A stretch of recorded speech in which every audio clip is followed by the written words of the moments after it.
الحمد لله الأكرم الذي خلق الإنسان وكرم وعلمه من البيان ما لم يعلم فسبحان الذي لا يحصى امتنانه باللسان ولا بالقلم ونشهد أن لا إله إلا الله وحده لا شريك له وأشهد أن سيدنا وسندنا وحبيبنا ومولانا محمدا عبد الله ورسوله أرسله بالحق بشيرا ونذيرا وداعيا إلى الله بإذنه وسراجا منيرا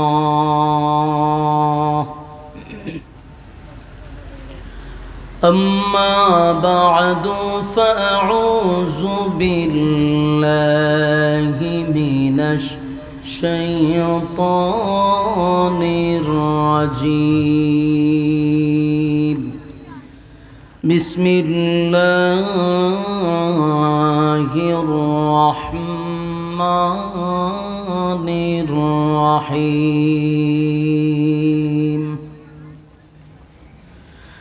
ويوم يعد الظالم على يديه يقول يا ليتني اتخذت مع الرسول سبيلا يا ويلتى ليتني لم أتخذ فلانا خليلا صدق الله العظيم درود شريف পড়েন اللهم صل على محمد وعلى آل محمد শুধু রিবাব হালকা রিবাব এটা নিচে লামাই দিলে না এটা তো দাঁড়ে দাঁড়ে শীষ দিব এটাও নিচে লামাও এটা নিচে লামাও اللهم بارك على محمد وعلى নিচে লামাও এটা বিরক্তিকর এটা থাক এটা ঠিক আছে এটা একটু দূরে লাও দূরে শরীফ পড়েন اللهم صل على محمد وعلى সাউন্ড ঠিক আছে كما صليت على إبراهيم وعلى إنك حميد مجيد मेरा दिल तलब रहा है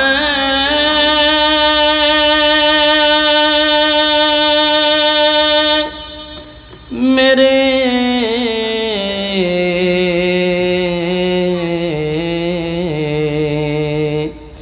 जले रहा है सीना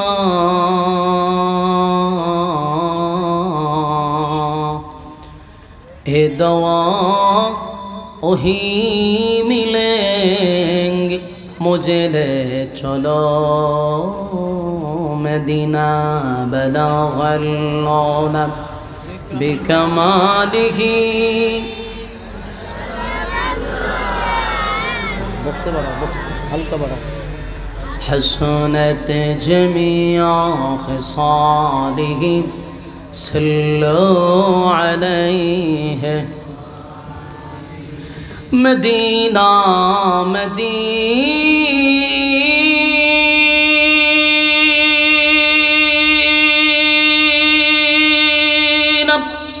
मदीना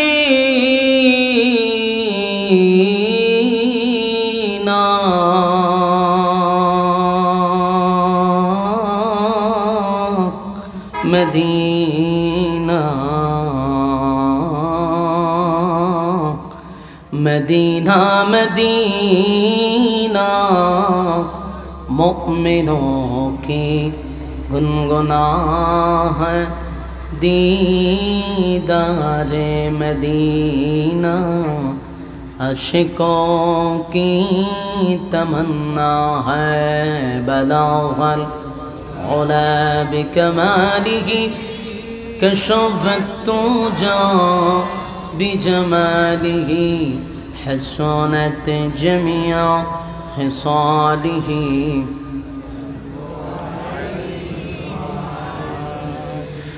जिक्र बातिल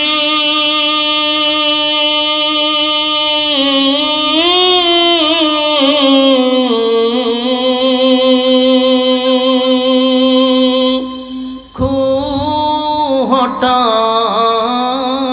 दे दिल से रब जिक्र में तेरे लगा दे रोज शाबिला इलाहा इल्लल्लाह ला इलाहा जुड़े ला इलाहा ला इलाहा इल्लल्लाह ला इलाहा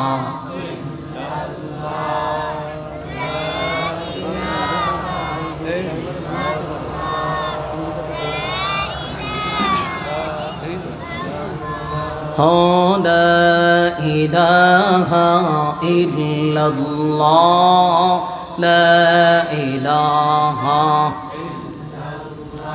ला इलाहा इल्लल्लाह मुहम्मदुर रसूलुल्लाह सल्लल्लाहु अलैहि वसल्लम।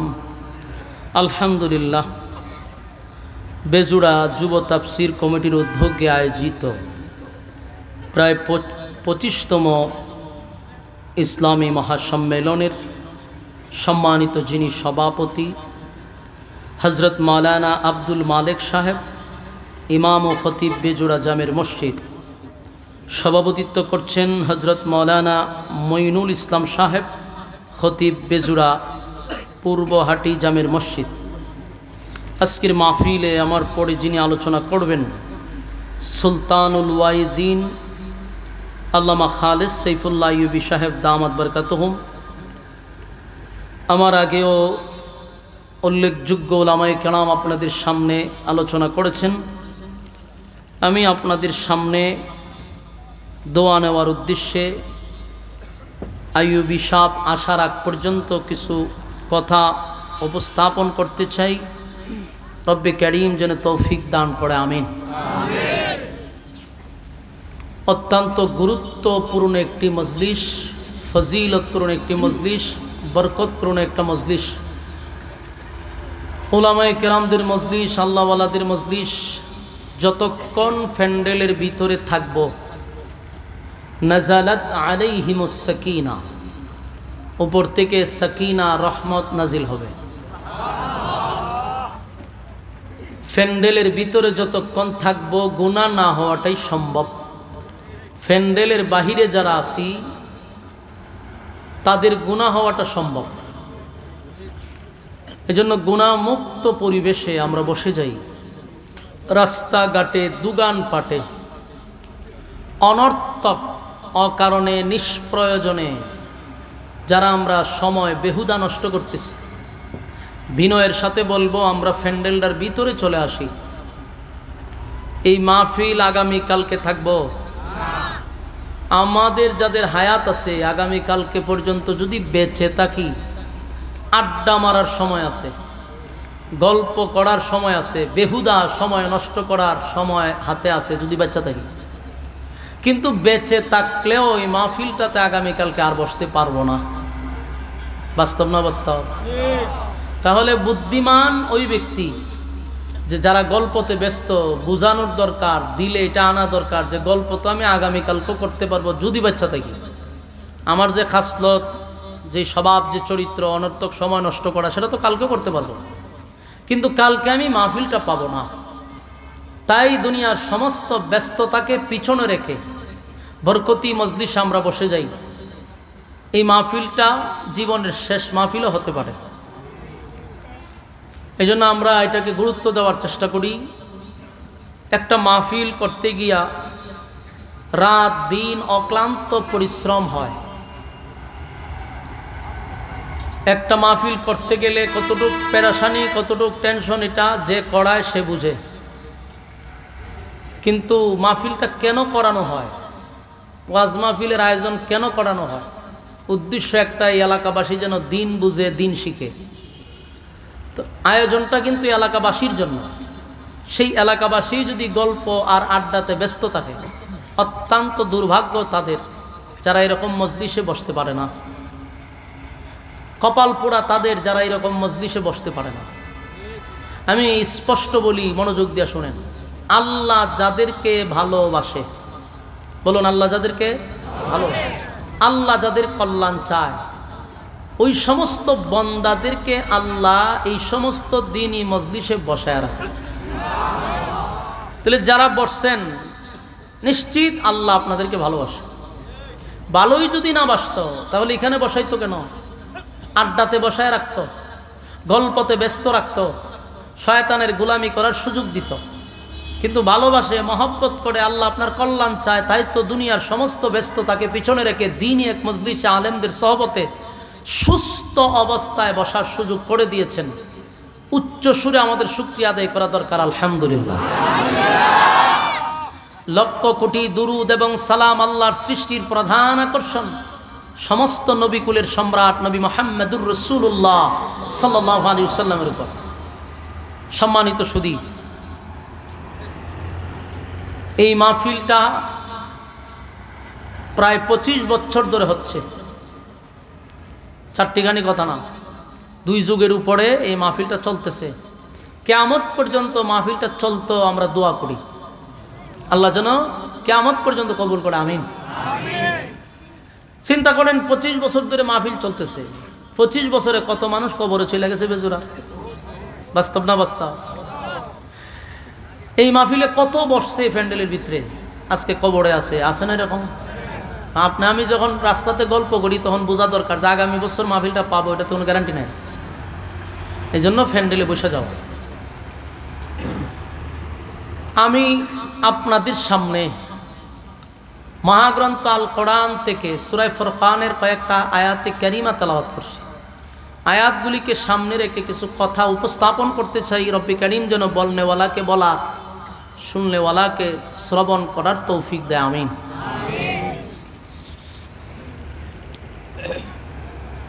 আমাদের আয়াত যে তেলাওয়াত করছি, এই কথাগুলি বিশেষ করে ইয়ং জেনারেশন যারা আছেন, 25, 26, 30-এর ভিতরে যাদের বয়স, এই কথাগুলি আপনাদের জন্য খুব গুরুত্বপূর্ণ। পাশাপাশি 30-এর উপরে যারা আছেন তাদেরও গুরুত্বপূর্ণ, কিন্তু বেশিরভাগ গুরুত্বপূর্ণ হলো যুবকদের। তাই যুবকরা আড্ডা না মাইরা এই প্যান্ডেলে বসা দরকার। পৃথিবীতে যত মানুষ খারাপ হইছে, পথভ্রষ্ট হইছে, নষ্ট হয়ে গেছে, এর পিছনে যার অবদান, নষ্ট হওয়ার পিছনে, পথভ্রষ্ট হওয়ার পিছনে যার অবদান, তার নাম হলো বন্ধু। আমার কথাটা সবাই বুঝছে না, একজনে বুঝছে, ঠিক কইছে, অথচ এটা অত্যন্ত গুরুত্বপূর্ণ কথা। আমরা পথভ্রষ্ট হওয়া, নষ্ট হওয়া, লাঞ্ছনা হওয়ার পিছনে কিন্তু বন্ধু জড়িত। আপনি বালিশের সঙ্গে মাথা ফালায় চিন্তা করে দেখেন, আপনার জীবনের যত ক্ষতি হয়েছে কোনো না কোনো বন্ধুর হাত আছে। এই জন্য বন্ধু বিষয়টা অত্যন্ত গুরুত্বপূর্ণ। যারে তারে বন্ধু বানানো যাবে না, যার তার সাথে বন্ধুত্ব করা যাবে না। বন্ধু আপনাকে হাতে ধরে হয় জান্নাতে নিবে, আর না হয় হাতে ধরে জাহান্নামে নিবে। তাহলে এই প্ল্যাটফর্মটা কত গুরুত্বপূর্ণ যে বন্ধু আমারে হয় জান্নাতে নিবে, না হয় জাহান্নামে নিবে। আর অথচ আমরা বন্ধু যারে মনে চায় তারে বানায় লাই। বন্ধুর উদ্দেশ্য কি থাকে? বন্ধুর উদ্দেশ্য থাকে বন্ধুরে খুশি করা, ঠিক না? বন্ধুর উদ্দেশ্য বন্ধুকে খুশি করা, আর খুশি করার জন্য বন্ধুরে দিয়ে যা করানো সম্ভব তাই করায়। এজন্য যতটা মানুষ নষ্ট হয়েছে, যেমন আমি একটা উদাহরণ দিই, যারা সিগারেট খান, এখানে অধিকাংশ মানুষ সিগারেটে আসক্ত। এটা আপনার ব্যক্তিগত, আপনি খান, কিন্তু আপনার বুকে হাত দিয়ে বলেন তো, সিগারেট খাওয়াটা কি 7 বছরের সময় আপনার বাবা অথবা আপনার আম্মা অথবা আপনার দাদা শিখাইছে? আপনারে শিখাইছে না? কইছে বলে বাবা একটা টান দাও তো দেখি, এই তো মাশাল্লাহ সুন্দর টান দিত, আরেকটা টান দাও, এই তো আপনার বাবু ফারে মাশাল্লাহ মাশাল্লাহ, এরকম ভাবে শিখাইছে?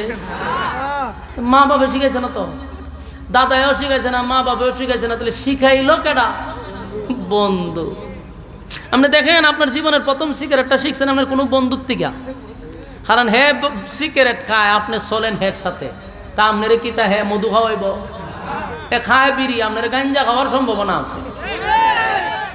তুই বন্ধুয়ে প্রথম মাগনা খাওয়ায়, প্রথম কিন্তু মাগনা খাওয়া, দুষ্ট একটা টান দে, তে কয় নারী আমার খাসি, এখন দূর একটা টান দে, দেখবে ভাল লাগবো। তে এর কথা 2-3টা টান দেতে খাসি মাসি দেয়, কয় আজকে দূরই যথেষ্ট, আগামী এলকে আবার দেয় 2টা টান দিবার লেগে।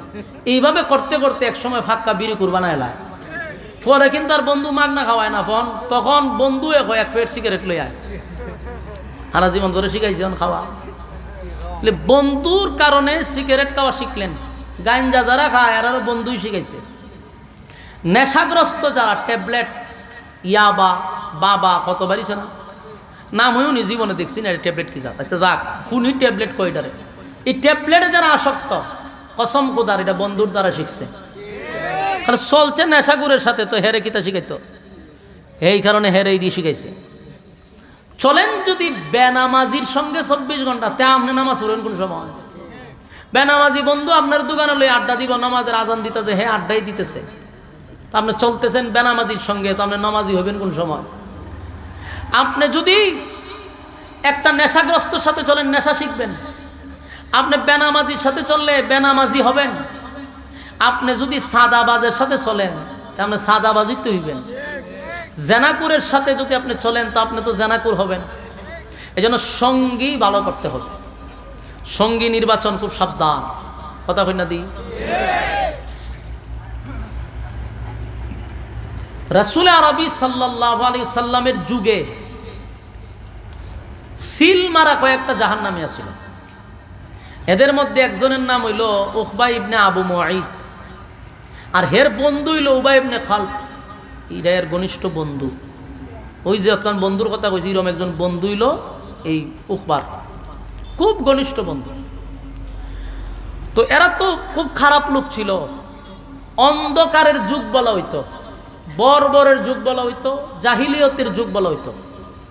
কেন বলা হইতো? এমন কোনো গুনাহ নাই যেটা তারা করে নাই, এমন কোনো আহাম কুহাম নাই যেটা করছে না, সব গুনাহ এরা করে। তো এত খারাপের মধ্যে কিছু গুণ আবার ভালো আছিল। খারাপ মানুষের মধ্যে কি থাকে? কিছু গুণ ভালো থাকে। আপনি দেখবেন অনেক মানুষ দেখবেন খুব সম্মানী, তারা মানুষের সম্মান করে, কিন্তু লোকটা খারাপ। এমন কোনো কাম নাই যে করে না, সুদ কন, ঘুষ কন, বেনামাজি কন, জেনা কন, সবই হে করে, কিন্তু হেরা আবার মানুষের সম্মানও করে। এরকম কিছু লোক আমাদের মধ্যে পাওয়া যায় না? লোকটা তো খারাপ, কিন্তু এর যে সম্মান আছে, বুঝবেন হের ভিতরে কোনো না কোনো গুণ আছে ভালো। কি ভালো গুণ, তার কারণে আল্লাহ তার সম্মান দেয়। তো খারাপ মানুষ হলেও ভালো ভালো গুণ পাওয়া যায়, খারাপ মানুষের মধ্যেও ভালো গুণ আছে, আর ভালো গুণের কারণে আল্লাহ তারে দুনিয়াতে অনেক পুরস্কৃত করে। তো জাহিলিয়তের যুগের মানুষ তো খারাপ ছিল, এদের মধ্যে কিছু গুণ আছেন বালা। এই বালা গুণের মধ্যে একটা গুণ হইল, এরা মানুষকে খাওয়াইতে পছন্দ করত। মানুষে কি করত? খাওয়াইতো, মেহমানদারি করাইতো। মেহমানদারি করানো এটা ভালো গুণ, নবীদের সুন্নাহ এবং আল্লাহর পছন্দনীয় একটা আমল। এই বান্দা যে করে এটা আল্লাহর কাছে খুব পছন্দ হয়। আর এর দ্বারায়, এই মেহমানদারির দ্বারায় এই লোকটার গুণ বেড়ে যায়, সম্মান বেড়ে যায়। আমার কথা একটু মনোযোগ দেন। মেহমানদারি করানো এটা কি ভালো গুণ, নবীর সুন্নাহ। আর আমাদের সমাজের সিস্টেম হলো মেহমানদারি, মেহমান যদি বাড়িতে আসে তো গাল ফুলায় থাকে, সেরা খালা করে লায়, বেড়ায়ও খালি খালা করে, বেড়িও করে। মহিলা জিগায় বেচারারে, আইলো যে খারে জিগায় আইছে, অহন কিতা রান্নন কিতা করন, মানে খুব বিরক্তি আইছে যে মেহমান। মেহমানের সামনে বোঝায় না, কিন্তু দূরে গুতুর গাতুর করে। অথচ আপনার জানা উচিত, বোঝা উচিত, মেহমান যখন কারো ঘরে ঢুকে বরকত নিয়ে ঢুকে। এই মেহমানটা যেই হোক, একেবারে যদি নিকৃষ্ট হয় তাও মেহমান, আপনার ঘরে ঢুকছে তো সে বরকত নিয়ে ঢুকছে। আর মেহমানদারি করাইয়া কেউ গরিব হইছে এমন ইতিহাস পৃথিবীতে নাই। মেহমানদারি করাইলে ঘরে বরকত হয়। মেহমানদারি করাইবেন, মানুষ যেসাই আসুক মুখ কালা করা যাবে না, চেহারা কালা করা যাবে না। আসতেছে মেহমানদারি করেন, এক গ্লাস পানি দিয়েও মেহমানদারি করেন হাসি মুখে। মুখ কালা করে বুনা খাওয়ান গরুর লাভমুখিতা। এই জন্য চেহারা পরিষ্কার রেখা একটা খেজুর দিয়া মেহমানদারি করেন, এটা ভালো গুণ। এর দ্বারাই ঘরে বরকত হবে, কমবে না। মানুষকে খাওয়ানো এটার থেকে সোয়াব আর কিছু হতে পারে না। তো সম্মানিত শুধু রাসূলের যুগে উকবা ইবনে আবু মুআইত, সেও খারাপ লোক, ভালো না। কুরাইশ বংশের জন্ম, একটা নেতা ছিল, মোটামুটি নেতা। তো এদের অভ্যাস তো মানুষকে খাওয়ানো, কিছুদিন পরে পরে খানার একটা পার্টি করে। তো একবার ব্যবসায় ভালো টাকা পাইছে, তো নিয়ত করছে যে না আমি মানুষ খাওয়াবো, মানুষ খাওয়াইবার একটা পার্টি করছে। তো চিন্তা করতেছে খাওয়াই মুই যেহেতু, তো বালা মানুষকে খাওয়াই, বুঝুননি কথা, খাওয়াই বই যেহেতু খারে খাওয়াই তো বালা মানুষ। আপনারা যে এমন ছায়া রয়েছেন, কেডা উঠছে যে ছায়া রয়েছে, এই সব বনাশ্রী দিদি এলাকার যদি এমপি উঠে দিদি সব উঠতে যাবেন আপনারা। ছাত্ররা ফুলা বানুত যেইভাবে চাইছেন বোঝা যায়, কিন্তু আমার থেকে গুরুত্বপূর্ণ হয়ে গেছে এখন কথা। মনোযোগ দেন, মনোযোগ দেন। গুণ, খাওয়ানির গুণ ছিল এদের মধ্যে। তো এখন খাওয়াই বসে চিন্তা করতেছে বালা মানুষ খাওয়াই।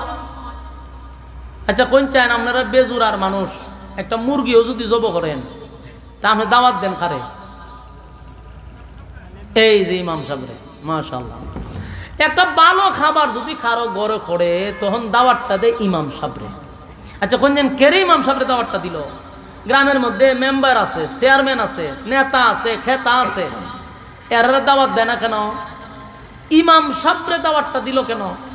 কারণ যেই বেচারা দাওয়াত দিছে তার মনের ধারণা হলো এই গ্রামের মধ্যে সবচেয়ে ভালো মানুষ যদি তাকে দিলে ইমাম সাহেবটা আছে।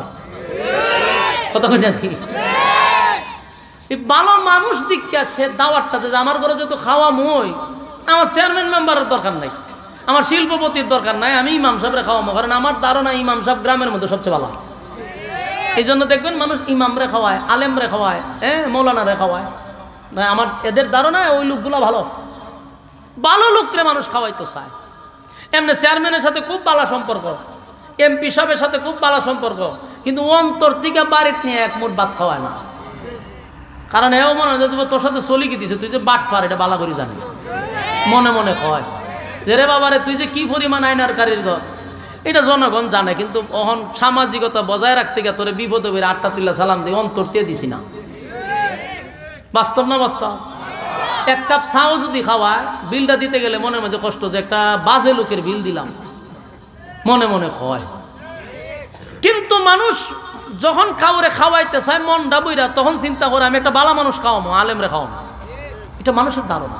দেখেন 1400-1500 বছর আগে কাফেরদের ধারণাও এমনটাই ছিল যে খাওয়াইবই যেহেতু মক্কার সবচেয়ে ভালো মানুষটারা খাওয়ামো, তো মক্কার সবচেয়ে ভালো মানুষ মুহাম্মদুর রাসূলুল্লাহ সাল্লাল্লাহু আলাইহি ওয়াসাল্লাম। এই উকবা খারাপ লোক, কিন্তু তার মনের ধারণা হইল মক্কার মধ্যে সবচেয়ে ভালো মানুষ আল্লাহর রাসূল। তাই সে দাওয়াত দিতে গেছে রাসূলকে, গিয়া বলছে আপনার সাথী সঙ্গী সহ আপনি আমার বাড়িতে খানা খাইবেন। রাসূলের জেহান থেকে আল্লাহ সরাইয়া দিছে। উকবা যে অমুসলিম, রাসূল দাওয়াত রাখছে, তার বাড়িতে গেছে, গিয়া দেখা আরো দামি দামি মেহমানরা আসছে, কিন্তু সবচেয়ে ভিআইপি মেহমান হলো আল্লাহর রাসূল।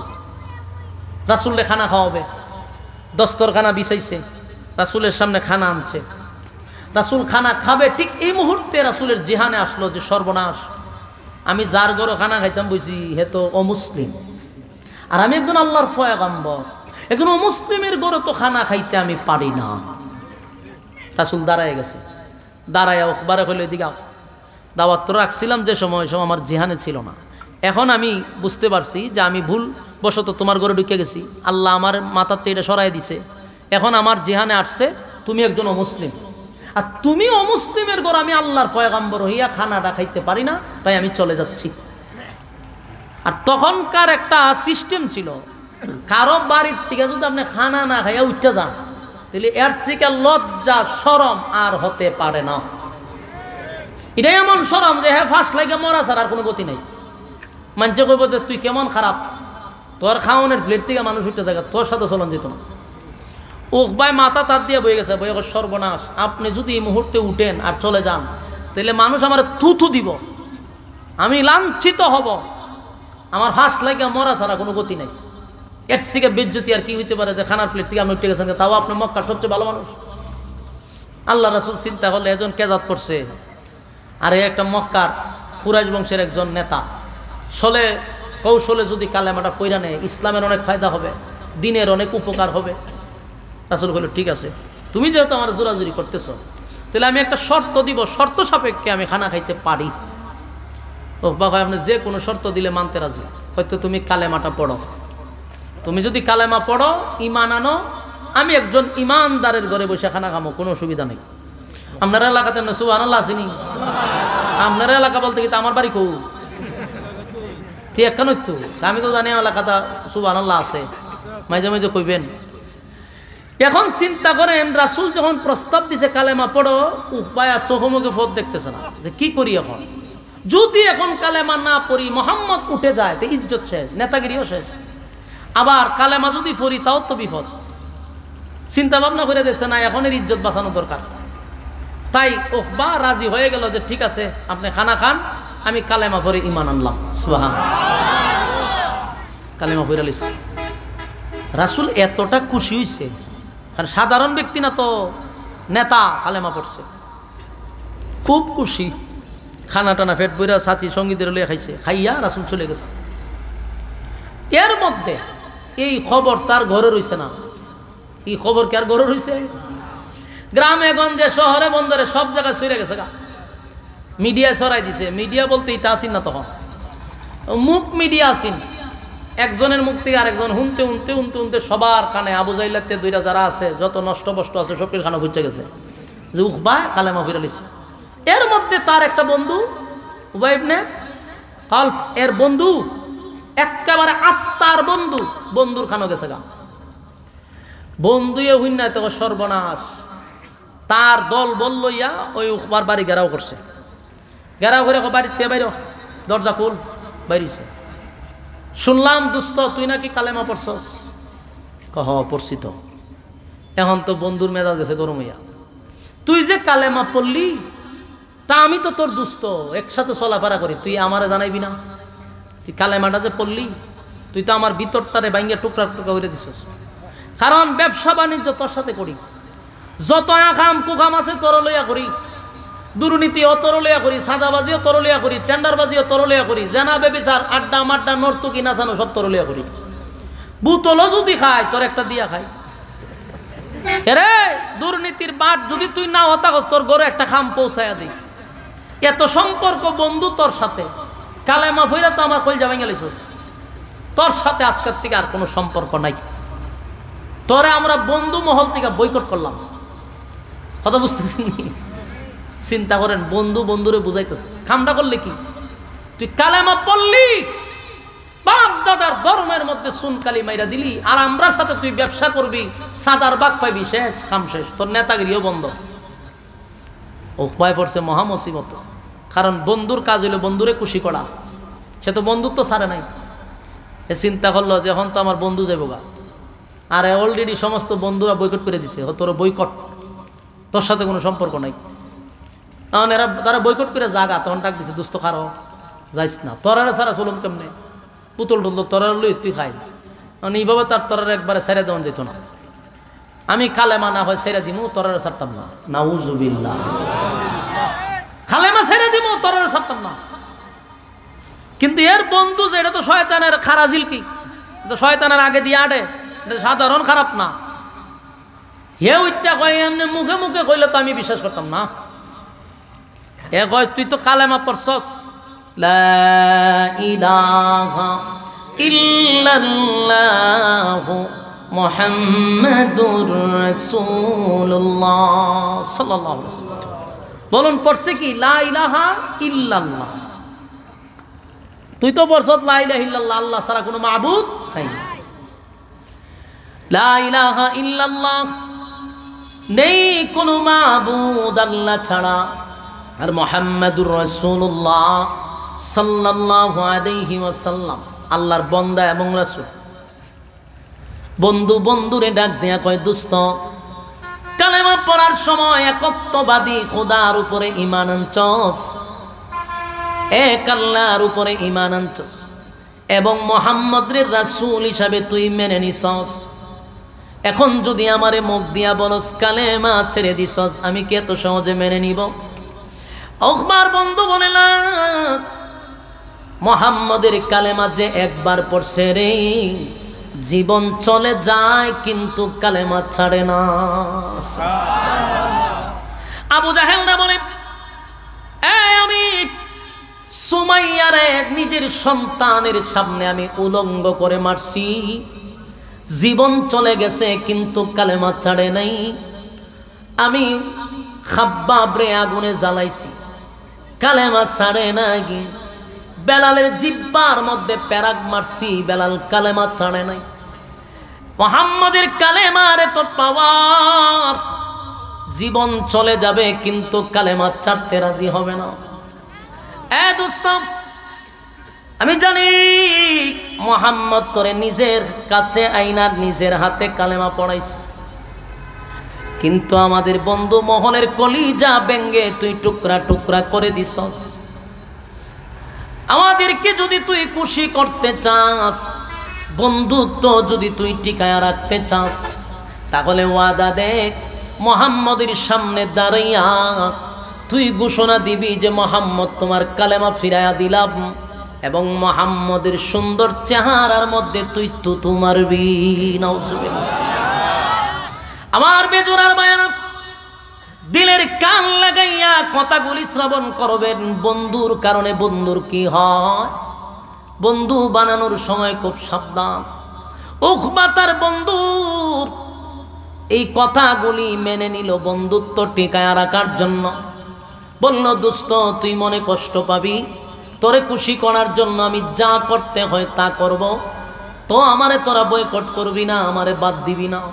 আমি ওয়াদা দিলাম, প্রয়োজনে আব্দুল্লাহর পুত্র মুহাম্মদের সামনে গিয়া কালেমাটা ফেরত দিব, চেহারার মধ্যে প্রয়োজনে তুতু মারব। নাউজুবিল্লাহ বাড়ি দিয়া বলে, এ আশিক রাসূল, আমার নবীর সুন্দর চেহারার মধ্যে সে তুতু মারার জন্য প্রস্তুতি নিছে গো।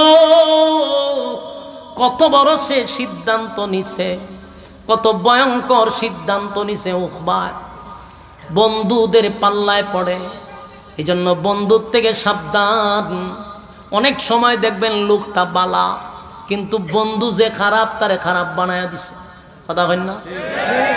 এমন সিদ্ধান্ত খালি উখবা নিছে, এমনটা নাই। এখনো নেই, এখনো নেই। লোক ভালো, কিন্তু বন্ধুদের পাল্লায় পড়ে একজন আলেমের বিরুদ্ধে দাঁড়ায়া বক্তব্য দিতে সে এখনো বুক কাঁপে না। বন্ধুদের পাল্লায়, চাঁদাবাজের পাল্লায় পড়ে, টেন্ডারবাজের পাল্লায় পড়ে একজন আলেমের বিরুদ্ধে বক্তব্য দিতে 1 সেকেন্ডের জন্য তার বুক কাঁপে না। মিথ্যা তহমত দিয়া দেয় একজন আলেমের বিরুদ্ধে, যেগুলো শুনলে শয়তানে পর্যন্ত হাসে, এমন তহমত দিয়া দেয় একজন আলেমের বিরুদ্ধে। কার পাল্লায় পড়ে? বন্ধুর পাল্লায় পড়ে, বন্ধুর পাল্লায় পড়ে। জান না রাখিস, এই বন্ধু তোরা জাহান্নাম পর্যন্ত নিবে। আল্লাহর জাতের কসম করে বললাম, বন্ধু তোরা জাহান্নাম পর্যন্ত নিবে। সেদিন তুই জাহান্নামে গিয়া বলবি, ইয়া ওয়াইলাতা লাইতানি লাম আত্তাখিজ ফুলানান খালিলা। আমার কথা না, কোরআনের কথা। সেদিন বলবে, অমুকের ছেলের সাথে যদি বন্ধুত্ব না করতাম আজকে আমার জাহান্নামে আসতে হতো না। তার কথা শুই না যদি আমি বক্তব্য না দিতাম, আলেমের বিরুদ্ধে যদি আমি সাদাবাজের কথা শুই না, টেন্ডারবাজদের কথা শুই না, যদি আলেমদের বিরুদ্ধে কথা না বলতাম আজকে আমার জাহান্নামে আসতে হতো না। অপেক্ষা কর, জাহান্নামে তোর বন্ধু তোকে টেনে নিবে ইনশাআল্লাহ। সম্মানিত শুধু এটা 1400 বছর আগের কথাই শুধু শেষ নয়, এখনো বহু মানুষ বন্ধুদের পাল্লায় পড়ে চিরস্থায়ী জাহান্নাম বেছে নিচ্ছে। বাস্তব না বাস্তব?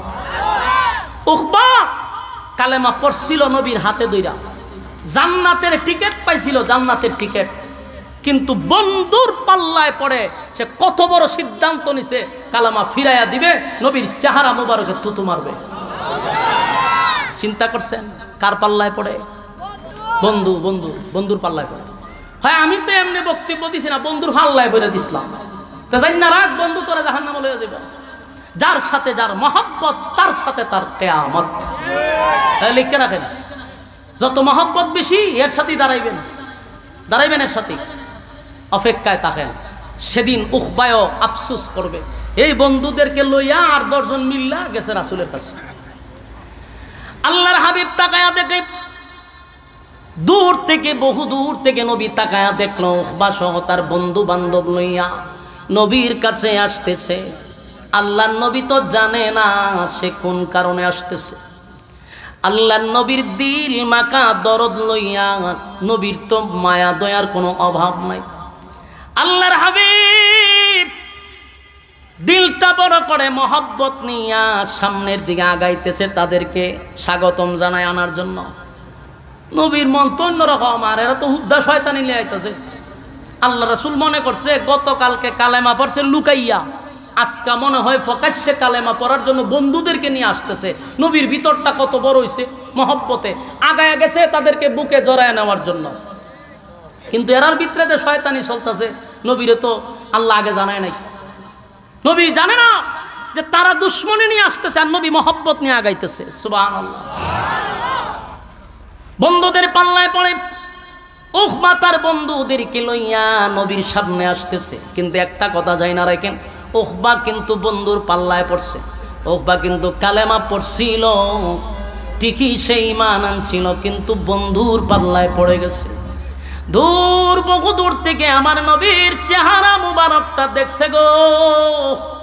দেখার পরে উখবার কলিজার মধ্যে একটা মুসুর মারছে, কারণ নবীর এত সুন্দর চেহারার মধ্যে কেমনে রে সে থুথুটা মারবে। অনেক সময় অনেক মানুষ দেখবেন উলামায়ে কেরামদের সঙ্গে বেয়াদবি করতে চায় না, ভয় পায়। লোকটা যত খারাপই হোক, নামাজ না পড়ুক, বেনামাজি হোক, সুদখোর হোক, ঘুষখোর হোক, জেনাখোর হোক, কিন্তু একজন আলেমের সাথে বেয়াদবি করতে চায় না, বুক কাঁপে। কিন্তু বন্ধুদের পাল্লায় পড়ে, বন্ধুদের পাল্লায় পড়ে শেয়ারের লোভে, রাজনীতির লোভে বন্ধুর পাল্লায় পড়ে বেয়াদবি করে। ঠিক নেই? ওই উখবাই একই কাজ করছে, নিজে নিজে চাইছিল না, কালেমা তো পড়ছি, কিন্তু বন্ধুর পাল্লায় পড়ে আগাইতেছে সামনে। কিন্তু নবীর চেহারা যেহেতু দেখছে, তার ভিতরে কম্পন শুরু হয়ে গেছে। আল্লাহ নবীর চেহারা মুবারকটা দেখা তার কলিজার মধ্যে কম্পন শুরু হয়েছে। এক পাও সামনে আগায় রে, আরেক পাও পিছনে নেয়। সাহস কোলায় না সামনে যাবে, তাই একটু সামনে যায়, আবার একটু দাঁড়ায়। বন্ধুদের পাল্লায় পড়ে সামনে যায়, এক পা দু পা করতে করতে হাবিবে কিবরিয়ার সামনে দাঁড়ায় গেছে। আল্লাহ নবীর নূরানী চেহারা পয়গম্বরের সামনে দাঁড়াইয়া, যেই মাত্র নবীর সামনে দাঁড়াইছে, হাবিবে কিবরিয়া মুস্কি মুস্কি হাসিটা দিয়া ডাক দেয়া হয়, উখবারে গতকালকে কালেমা পড়ছিলি লুকাইয়া, আজকে কি প্রকাশ্যে কালেমা পড়ার জন্য বন্ধুদেরকে লইয়া আমার কাছে আসছস? নবীজি খুশি মনে সামনে গিয়ে আগায়া দাঁড়াইছে। আর উখবা ডাক দেয়া বলে, আব্দুল্লাহর পুত্র মুহাম্মদ শোনো, গতকালকের কালেমাটা আমার ছিল পলিটিক্সের কালেমা। আমি তোমার একত্ববাদী খোদার উপরে ঈমান আনি নাই, আমি পলিটিক্সের কালেমা পড়ছি। নাউজুবিল্লাহ। কি এর কালেমা? হ্যাঁ, পলিটিক্স। পলিটিক্স বুঝুননি? টিক্সের উপরে টিক্স, তার নাম হইল পলিটিক্স। এখন পলিটিক্সের কালেমা চলে। হারা জীবন 5 বছরের ভিতরে জীবনে মাথার টুপি লাগায় না, নমাজ নাই, রোজা নাই, পাঞ্জাবি নাই। আর ইলেকশনটার আগে একটা টুপি মাথার দিয়া লাগে, একটা পাঞ্জাবি দিয়ে হে বোঝা যায় 5 ওয়াক্তের মুসল্লি। গণ গণ মসজিদও যায়, আজান দিলেও যায়, না দিলেও যায়। কর্মীরা কয় স্যার আজান পড়ছে না তো মসজিদে ঢুকছেন কেন, ছবি তুল ভিডিও কর সাইডা দে আর লেখা দে ফুলের মতো পবিত্র। এরকম দান্দাবাজি চলতেছে নি। সারা জীবন ইসলাম বিদ্বেষী কথাবার্তা, সারাটা জীবন আলেমদের বিরুদ্ধে, ইসলামের বিরুদ্ধে, কোরআনের বিরুদ্ধে, নবীর বিরুদ্ধে। আর ইলেকশন আইলে হে লাম্বা পাঞ্জাবি লাগা, টুপি একটা মাথার দেয়, কি এর চৈত মাস কি এর বৈশাখ মাস দিয়া হ্যাঁ সামনে সামনে যায়, মসজিদ গেল একটা সালাম দিয়ে মসজিদ ঢুকে যাবে, আজানও পড়ছে না মসজিদও জায়গা। এই দান্দাবাজি আর পাটপারি জনগণ বুঝে যে দান্দাবাজি শেষ। এই চরিত্রের লোক এখন সমাজ আর খায় না, কথা হয় না দিই আপনারও কষ্ট লাগতেছে। হেতে হইলে টেন্ডার বাজের 1 নম্বর সদস্য, হে হইলো সুর বাটপার বদমাশ, হেরে কয় ফুলের মতো বলে পবিত্র। তে যদি পবিত্র হয় তাহলে ফুলের বংশ উদ্ধার করে দিলি তুই, ও ফুলের সিগাও বলে পবিত্র। এই সমস্ত তেলবাজি সারা দরকার। এই সমস্ত তেলবাজি করার কারণে নিজে যাই হোক আবাদত বন্দি করতেন, কিন্তু এরকম তেলবাজের সাথে জাহান্নামে যাবেন। ভালো মানুষের সঙ্গ নেন, সৎসঙ্গে সদ্বাস, অসৎসঙ্গে সর্বনাশ। গ্রামের প্রবাদ। ভালো মানুষের সাথে চলেন, ভালো হয়ে যাবেন। উকবা রাসূলের সামনে দাঁড়াইছি, দাঁড়াইয়া কয় আমি পলিটিক্সের কালেমা পড়ছি, পলিটিক্সের কালেমা পড়ছি, পলিটিক্সের কালেমা পড়ছি, আমি তো একত্ববাদীর উপরে ঈমান আনি নাই। আল্লাহর নবী অবাক হইয়া তাকায় আছে, কি করলি? গতকালকে কালেমা পড়াইলাম, আজকে কয় সে নাকি পলিটিক্সের কালেমা পড়ছে। উকবা কয় মুহাম্মদ, আমি লজ্জায় শরমে বিপদে পড়ে তোমার কালেমাটা মেনে নিছিলাম, কিন্তু আসলে আমি তোমার কালেমা পড়ি নাই, এই নেও তোমার কালেমা ফিরাইয়া দিলাম। এখানেই তো শেষ না। কালেমা ফিরত দেওয়ার কথা বলার সাথে সাথে হাবিবি কিবরিয়ার সুন্দর উজ্জ্বল চেহারার মধ্যে সে থুথু মাইরা দিছে। আমার নবীর চেহারার মধ্যে থুথু মারছে, আল্লাহর নবীর চেহারার মধ্যে থুথু মারছে। যে চেহারার কসম, আমার আল্লাহ চেহারার কসম করছে। কিতা কিতা কথা ভাই ভাই আস্তে আস্তে কথা কই না। আল্লাহ রাব্বুল আলামিন দিলের কান লাগায় শুনেন, যে চেহারার মধ্যে কোনোদিন মশা এবং মাছি বসতো না, আমার নবীর চেহারার মধ্যে মশা মাছি বসতো না, সেই সুন্দর চেহারার মধ্যে উকবা একটু থুমাইরা দিল। আল্লাহ যার চেহারার কসম করছে, নবীর চেহারা নিয়া পর্যন্ত আল্লাহ কসম করছে। সুবহানাল্লাহ। ওয়াদ-দুহা ওয়াল-লাইলি ইযা সাজা মা ওয়াদ্দাআকা রাব্বুকা ওয়া মা ক্বালা। আল্লাহ বলেন ওয়াদ-দুহার দুইটা ব্যাখ্যা, একটা হলো দিনের আলোর কসম, আর একটা হলো বন্ধু আপনার সুন্দর উজ্জ্বল চেহারার কসম। ওয়াদ-দুহা সুন্দর চেহারার কসম, ওয়াল-লাইলি ইযা সাজা তার দুইটা ব্যাখ্যা, একটা হলো রাতের অন্ধকারের কসম, আর একটা হলো নবীর কালো চুলের কসম। চিৎকার দিয়া কোন সুবহান।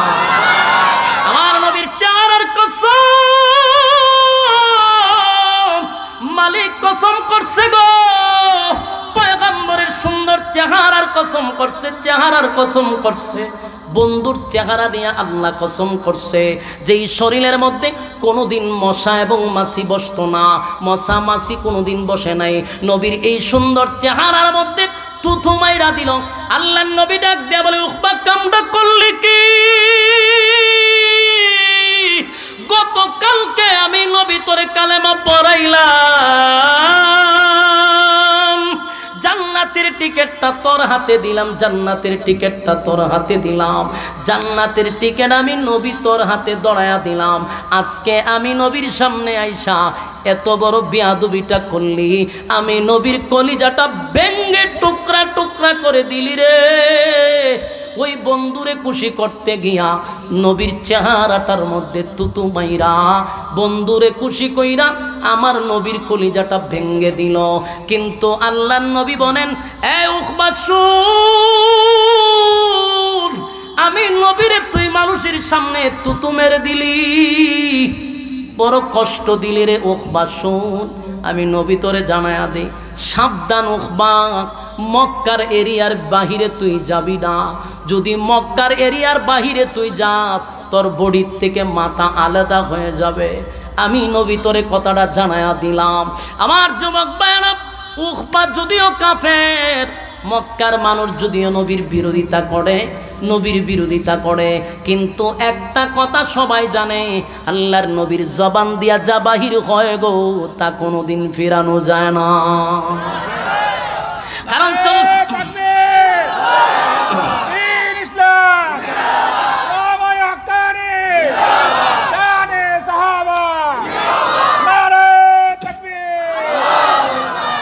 উকবা সহ বন্ধুরা সহ মক্কার সব বেঈমানরা একটা কথা ভালো করে জানে, মুহাম্মদের মুখ থেকে যদি বাহির হয়ে যায়, গুল্লি যেমন ফিরানো যায় না, তীর যেমন ফিরানো যায় না, হাবিবের কথাটাও ফিরানো যাবে না।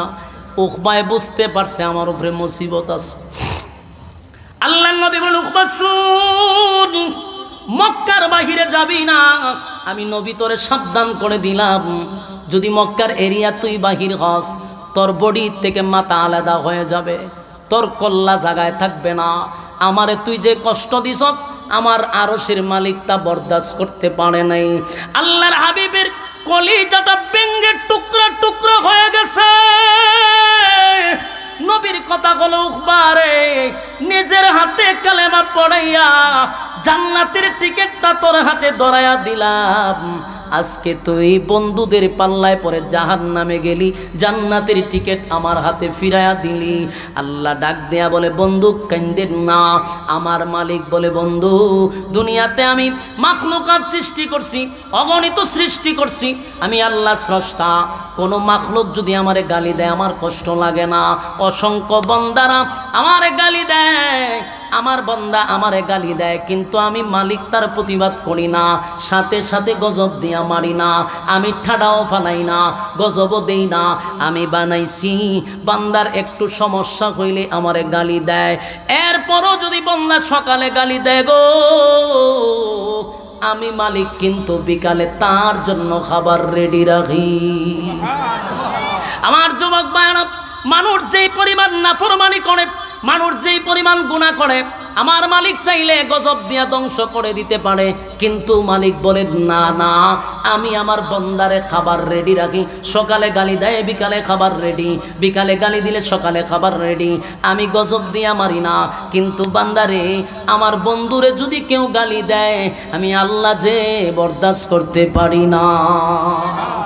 আল্লাহ বলে, আমার বন্ধুরে গালি দিলি,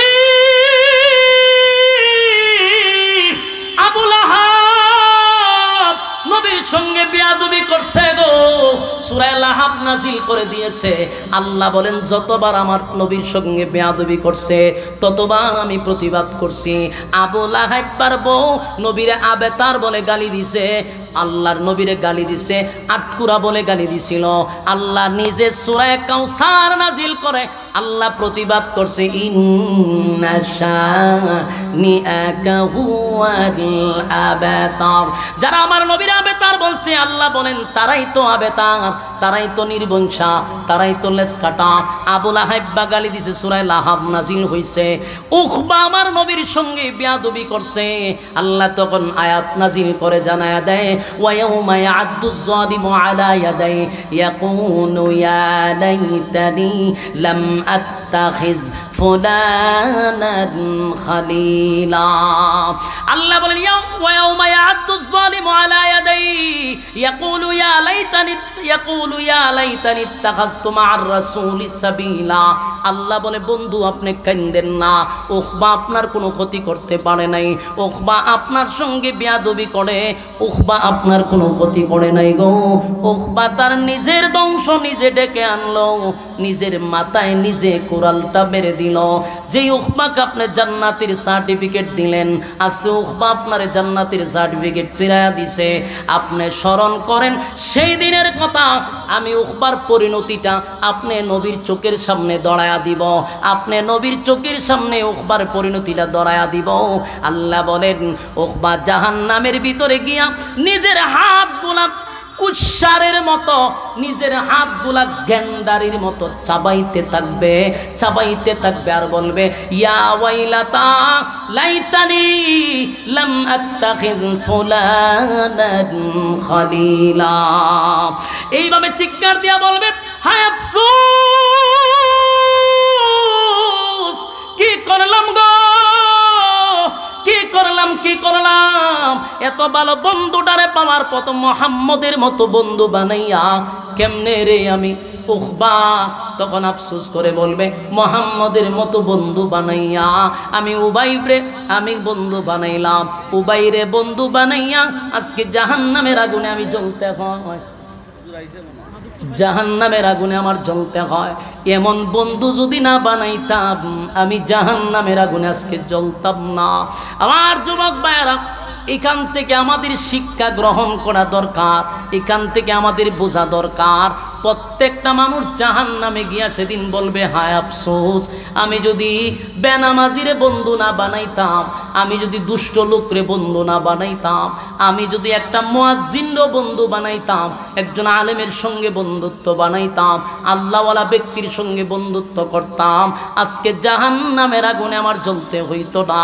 সেদিনের আফসোস করে বলুন তো দেখি 4 পয়সার কোনো লাভ হবে? কথা কই লাভ হবে? তাহলে এখন থেকে বন্ধু নির্বাচন করার দরকার আছে না নাই? কারা কারা ভালো বন্ধু বানাইতে চান 2টা হাত তুইলা দেখায়া দে, জোরে কোন লিল্লাহে তাকবীর, নারে তাকবীর। আমরা বন্ধু বানাবো, ভালো লোকের সঙ্গে চলবো, নামাজি ব্যক্তিকে বন্ধু বানাবো, আল্লাহওয়ালাকে বন্ধু বানাবো, কোন দুষ্ট লোককে বন্ধু বানাবো না। রাজি আছেন তো ইনশাআল্লাহ?